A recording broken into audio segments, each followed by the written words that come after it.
Hi, so we're going to start episode 6 now.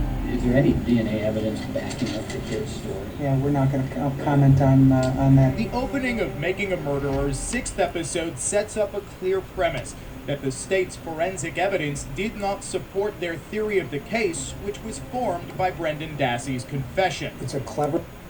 Okay. The state's case was not formed by Brendan's statement. Brendan's statement was formed by what the state thought its case was, by the evidence that they found when they were searching the property. They tried to get Brendan to tie what they thought was evidence into a story to tell them what happened. For example, there is absolutely no proof at all, zero proof, that there was ever a rape. And because they found leg irons and handcuffs, they thought that maybe she was shackled to the bed, and they tried to get Brendan to tie that into a story of what happened to her. And he did. He gave them what they wanted. He told them a story somehow that tied that piece of what they thought was evidence into a story of what happened. But it was not the other way around. The state's case was not based on Brendan's confession. His confession was based on what they thought they had as evidence. And that's simple as that. Moved by them to not call Brendan in the case in chief. Stephen Avery's defense attorney, Dean Strang, indicates that prosecutors refused to call Dassey to testify against his uncle because Dassey's confession was so coerced and so misleading that it would backfire in the state's face. In reality, Dassey himself was facing first-degree intentional homicide charges in a trial set to begin just after Avery's, meaning that anything he said in Avery's trial could and most likely would be used against him in his own trial. Therefore, unless Dassey cut a deal with prosecutors to testify in exchange for a reduced sentence, most likely 20 years in prison, he could simply invoke his Fifth Amendment right not to incriminate himself. This is never explained in Making a Murderer, which instead focused its attention on Dassey's public defender somehow working with the defense to secure convictions against both Dassey and Avery. Okay, I'm going to stop him right there. The state not using Brendan, not calling him to the stand and using him to testify against Stephen was actually a smart move. I don't know why he thinks it might not be, but it actually was a smart move because Brendan was not going to tell the story that they had fed him. He was going to tell the truth, the story, the same story that he's been telling all along, that has never changed unless they told him, no, you got to tell us the truth. That's not what happened. We know blah, blah, blah, blah, blah. And then he's adding things to it and actually makes it so unbelievable and unreliable because it is so coerced and so much information is fed to him. This guy has clearly not gone through the transcripts of all of those interrogations. And hold on, I'm going to show you. This right here is exactly what this is. I don't know if you can see how much paper this is. These are Brendan's 4 interrogations. March 1st, this big fat one here. February 27th.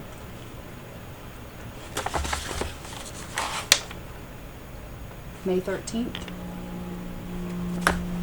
May 12th.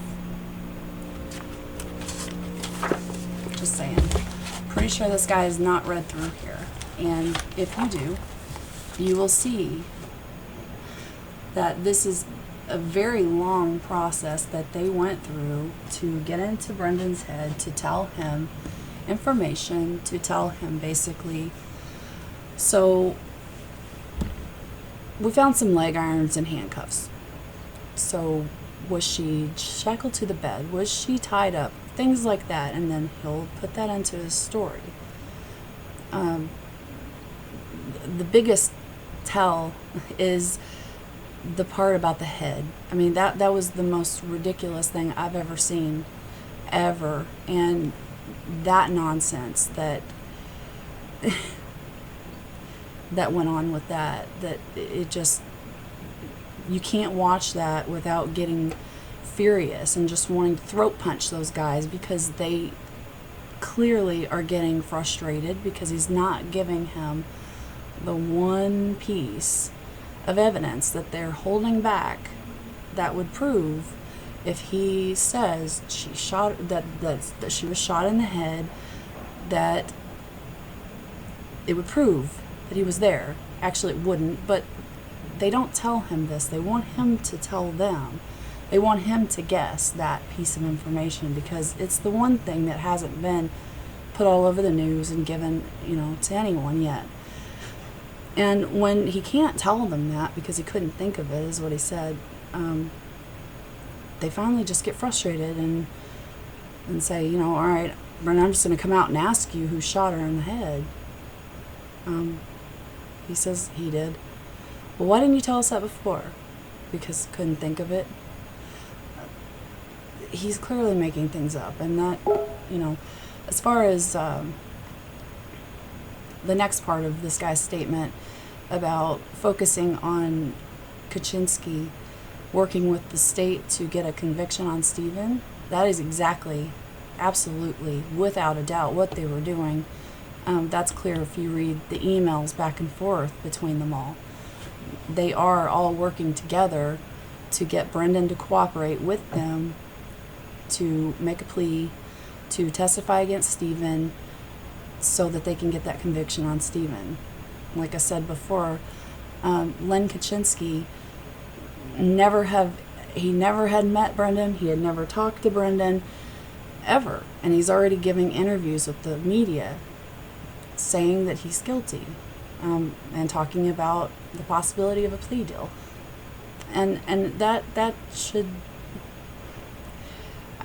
I don't see how this guy is a judge right now. I really don't. I don't know how, that whole thing works, and I don't know why he was not disbarred or whatever. Maybe since they don't have to take the bar exam in Wisconsin for some reason. I don't know, but that whole thing just screams of nonsense and coercion and ridiculousness. Anyway. That public defender, Len Kaczynski, certainly did want Dassey to plead guilty, since physical evidence did, in fact, support his confession. Okay, physical evidence did not support his confession. As a matter of fact, it clearly proved that it could not have happened. It could not have happened. This rape and murder and bloodbath going on in the bedroom. Now, this guy keeps trying to have it both ways, calling them really, really smart masterminds and then calling them stupid. Brendan and Stephen could not have possibly cleaned up all of the mess that would have been there if they had done any of those things to her in the bedroom. Not to mention the lack of scratches on the headboard, the undisturbed dust on the top of the headboard. There's no fingerprints, there's no nothing, there's no DNA, there's no shit there. Nothing of Brendan's, nothing of Teresa's, to ever even show that Brendan was in that bedroom. So this physical evidence that he's talking about that they have does not back up anything that Brendan says at all. Nothing. The only things, like I said, were the things that they fed to him, like, was she shot? Bullets. Gun. Who had the gun? Where'd the gun come from? Which gun was it? I mean, when we're talking about the gun, there's two choices here that Stephen's got hanging up on the gun rack above his bed. A muzzle loader and a .22. I mean, Brennan's not an idiot. I'm pretty sure he's not going to try to say that he used the muzzle loader to shoot Teresa. So, he picks the obvious gun, the .22. That's not so hard to believe. All this other evidence, there just isn't any. There is absolutely zero evidence that Brendan was ever in the bedroom raped her, killed her, cut her throat, stabbed her, cut her hair, did anything to her, cut her throat. Nothing. None of that. There's no evidence to support that that happened at all, let alone that Brendan did it. So. And said confession would have been admissible as evidence at trial. Midway through this process, though, Dassey's mother, Avery's sister, came to the conclusion that Kaczynski was working against her son and replaced him. Okay, that's not exactly what happened.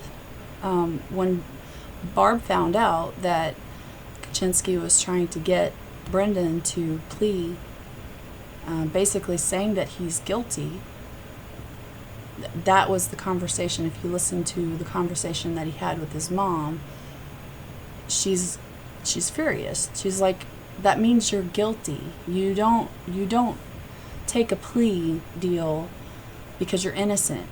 He's saying that you're guilty. This is the first time I think that she realizes and that Brendan realizes that his own lawyer is working against him and thinks that he's guilty. So they go to Judge Fox and they ask him to remove Kaczynski from the case and give him a new lawyer, one that doesn't think he's guilty.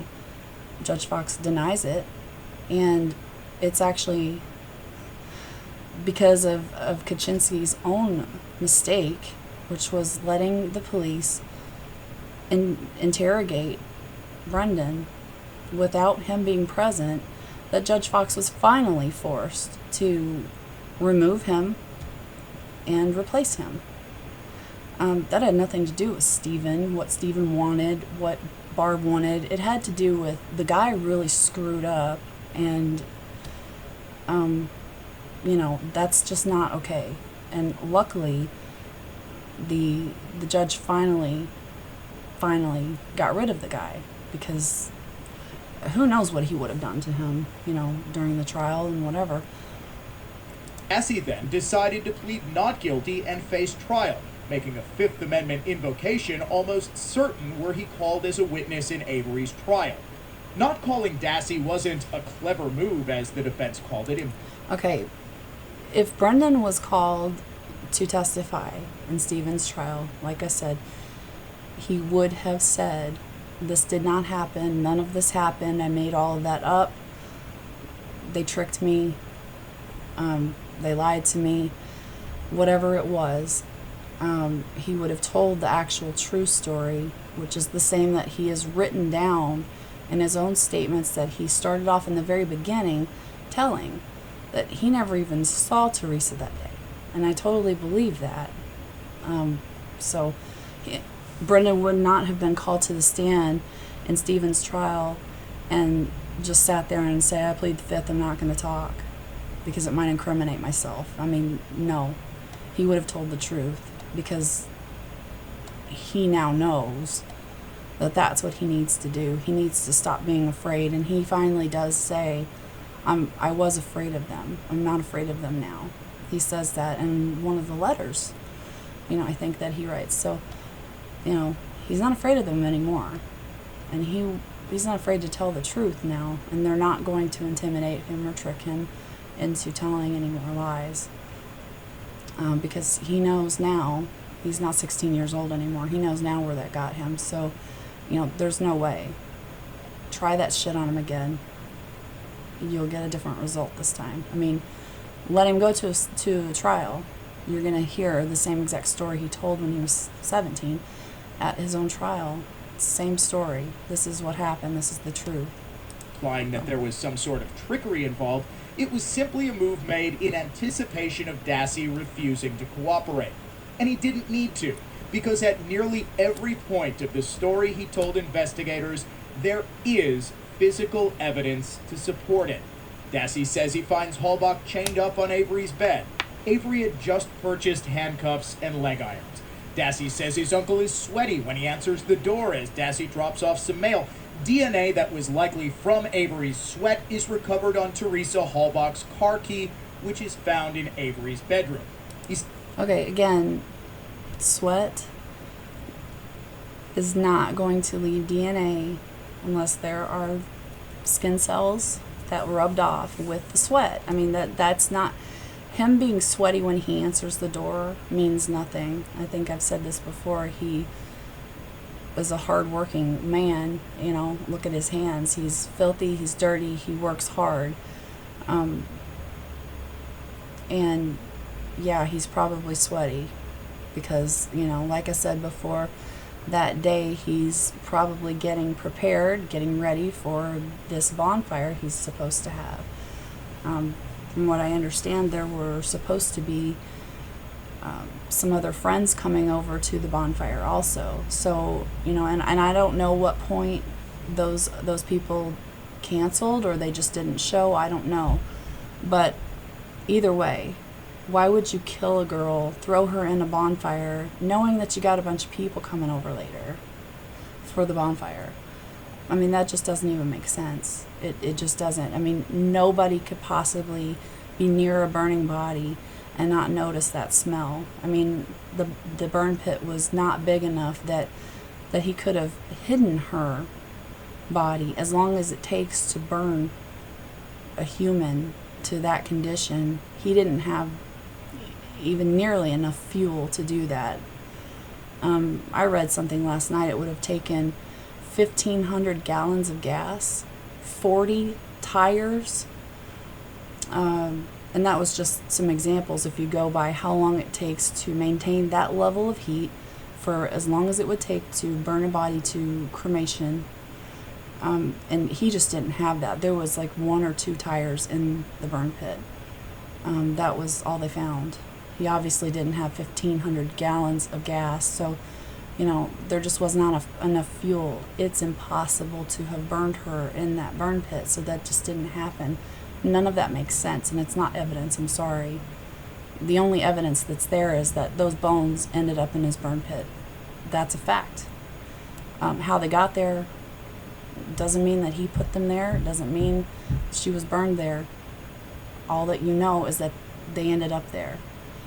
Anyway. As Avery goes under the hood of the car to remove a battery cable, DNA that was likely from Avery's sweat was recovered from the hood latch.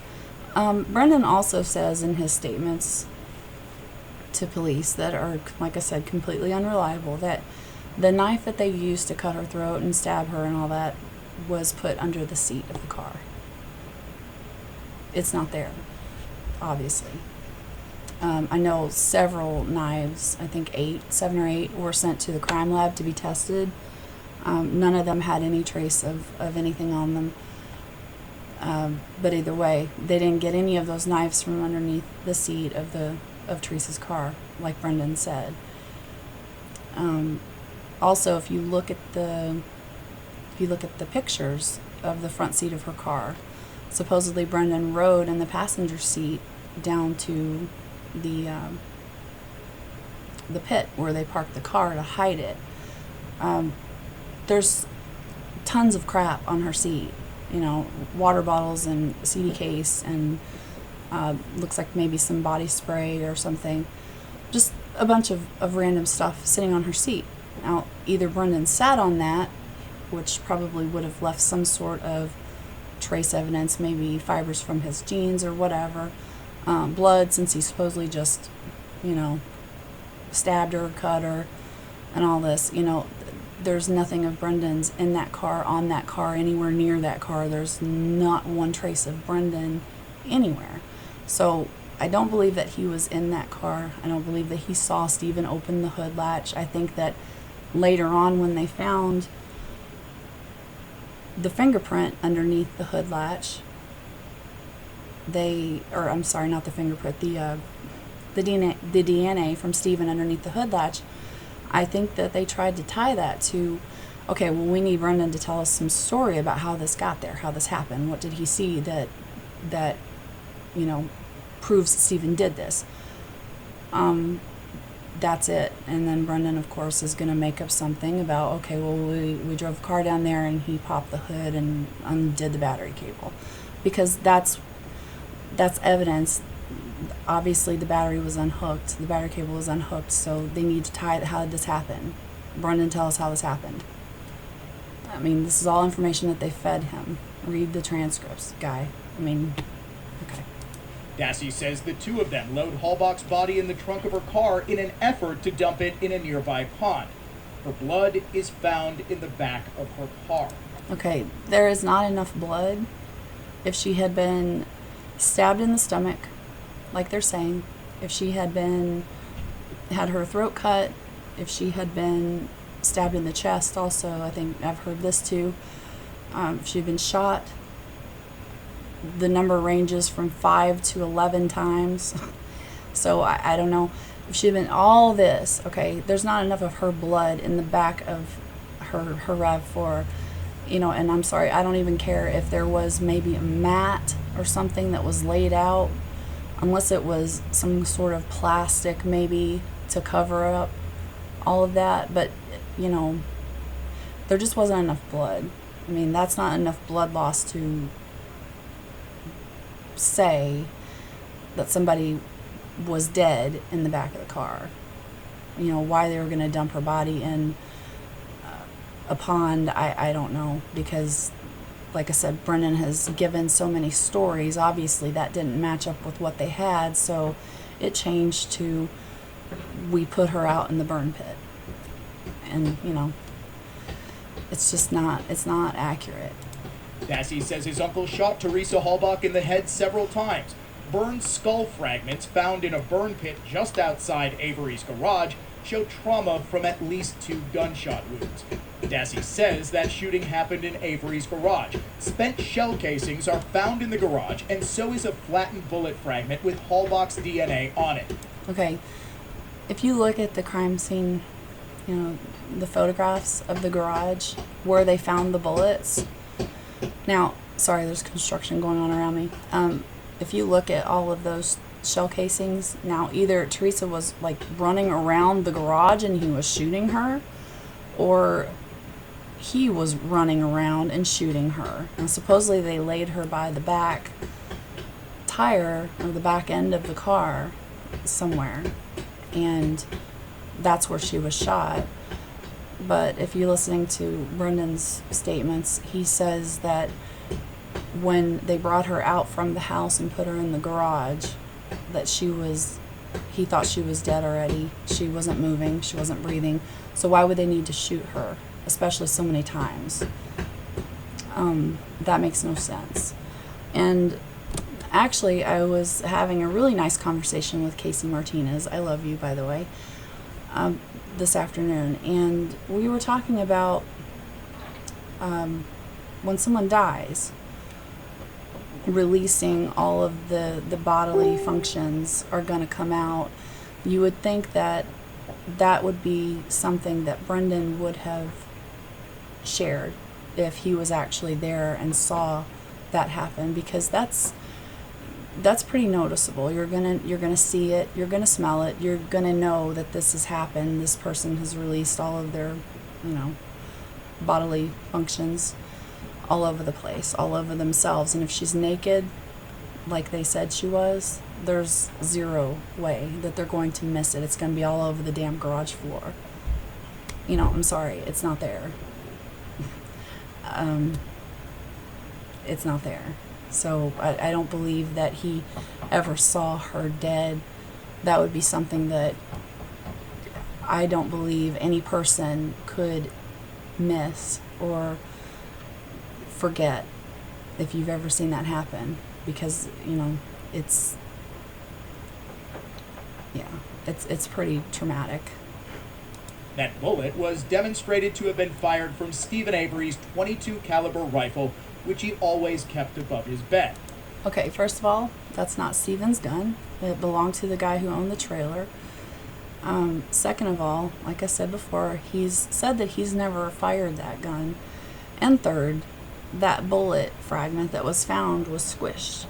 There's no way to accurately test that came from that specific gun. All they could tell was that it came from a .22. So they could match it to the type of gun, but not the specific gun, because there just wasn't enough of the fragment left, as squished as it was, to be able to do the ballistics testing on it to accurately say this bullet was fired from this gun. Incidentally, Making a Murderer never presents this very damning evidence that the bullet that killed Teresa Halbach was fired from a gun that Stephen Avery kept in a place where he would notice if it went missing. The show merely presumes that Dassey's confession was too unreliable to use at trial when it clearly wasn't, and attempts to insist that somehow law enforcement planted Teresa Halbach's DNA on the bullet, which they then placed in Avery's garage. Or was Okay, I have a feeling I think that was we're about to hear Dean Strang. I'm not sure, but yeah, it's not hard. They had Teresa's toothbrush. For example, they could rub her toothbrush on a bullet that they found. I'm not gonna even try to guess where they got the bullet. If they did their own ballistics testing, which I know that they did with the bullets that they found, did their own ballistics testing to try to match it, and use that to rub some DNA on it from Teresa. I don't care. I don't care. It could have come from whoever killed Teresa. Whoever killed Teresa could have shot her with a .22. That could be the bullet that went through. But if you're talking about, any bullet going through someone's head, why is there no blood? That thing would be covered with blood, and I don't care what you say, probably have some hair, brain matter, or something in it, on it, somewhere. Okay, there's nothing visible on the bullet, and that's the problem I have with this, and that's why I have to look at this piece of evidence with no visible signs that it had passed through anyone's body. I don't like that, and that's really hard for me to accept as being accurate. I mean, I need something more than that, and that actually is the only thing that they have besides the key. I'm not even going to talk about the key right now, but that's the only thing that they have that's got her DNA on it, and I think that's pretty important. That's a big thing, and if it had her blood on it, then I would believe that bullet actually went through her body somewhere, whether it was her arm or her head, whatever it was. If it had some blood on it, I could believe that, yeah. But since it had none, and it was some unknown source of DNA, you can't. The lab can't even tell you where that DNA came from, how it got there. All they can tell you is that it wasn't blood. And to me, if a bullet goes through somebody and it doesn't have blood on it, there's something wrong with that picture, and you should probably question it. 5 entries to his garage the week of November 5th to the 12th? Correct. At that time, though, none of the investigators knew that there would be evidence that suggested that perhaps Teresa Halbach had actually been shot in the head. That information came later, Correct. shortly before this March 1st and March 2nd search. That search, with a new search warrant, was the direct result of Dassey's confession, which was precisely why investigators now had a reason to pore over the garage with a fine-tooth comb. Okay, no. The forensic anthropologist gave the information to the detectives that it appeared that there was some skull fragments that had markings, beveling, that could be consistent with a gunshot wound, along with all the little flecks that show up in the x-ray or whatever it was, being consistent with being shot in the head. That is how they go to the garage and they get that information. They get that information and they feed it to Brendan to tie it all in. Was she shot? Yeah, where was she shot? And then they go and find this bullet. I don't know what order this happened in, but I know that Brendan did not offer that information. The detectives had that information and they fed it to Brendan. And I think I'm going to stop this video right here. I'm going to start my next one. I'm going to actually pull up the statement, the part where the police feed him this information, and I'll read it to you because, like I said, that's information that the detectives had that they fed to Brendan. So they had this information before Brendan's statement. So saying that they got this information from Brendan and then they went to go search, wrong. No, didn't happen that way. It just didn't. Okay, so, all right, I'm going to stop this now and start a new video here in just a minute.